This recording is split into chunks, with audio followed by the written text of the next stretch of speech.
Okay, this fourth section is going to be about noise and light pollution. And noise and light pollution are good examples of flow pollutants as they do not build up in the environment. But even so, they certainly can cause lots of damage. And your book divides it up into problems on land. Um, the World Medical Association on noise pollution says that excess sound levels produced by industrial sources, transportation systems, audio, and other means may lead to permanent hearing loss, other emotional disturbances, and other physiological effects. The effects are not limited to humans.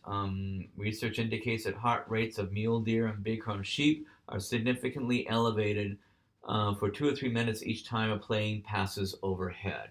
Um, and certainly, people who live um, under areas where there's a lot of tourist helicopters kind of can attest to the noise pollution that is caused by those low flying aircraft.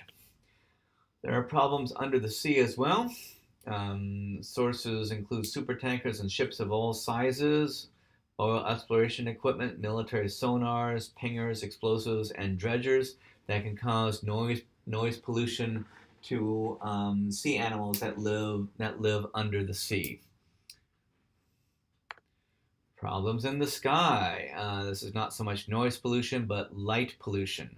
Um, Excess light that spills into the atmosphere represents wasted energy. Uneven distribution of this waste across densely populated areas with differing levels of wealth and development. So India has 4 times the population of the U.S., but emits less light. Um, the production of energy is a primary source of environmental damage worldwide. Now there are solutions for let's see, light emissions. You can do elimination of unnecessary light fixtures. This is all in the book. Let's see if it's in the fifth. Yes, it is in the fifth edition. Um, Transition from all night illumination to illumination only when facilities are in use, reduction in bulb wattages. And a lot of these things we are doing here at Windward Community College. All of our light fixtures are low emitting energy. They have cutoff features. They only go on when you enter. So we've done a lot of things at Windward to cut down on the light pollution. Now, there are standards for noise and light pollution. In particular, the Noise Control Act of 1972 requires the EPA to regulate major sources of noise. Federal Highway Administration enforces EPA noise emission standards.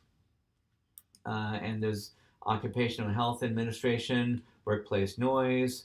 Um, National Environmental Policy Act requires agencies to assess noise impact. However, depending upon the administration, these standards can be funded or not funded. So your book here has the Office of Management and Budget under Ronald Reagan informed the director of the what is it the Office of Noise Abatement and Control that that it would remove its funding. So the Noise Control Act is an unfunded liability. So this can definitely be a problem with national standards. However, some of the good news is locally there are standards that are for specific areas. In particular, Sedona, Arizona, local policies restrict light and sound pollution and require buildings to be painted colors that blend in with the natural environment.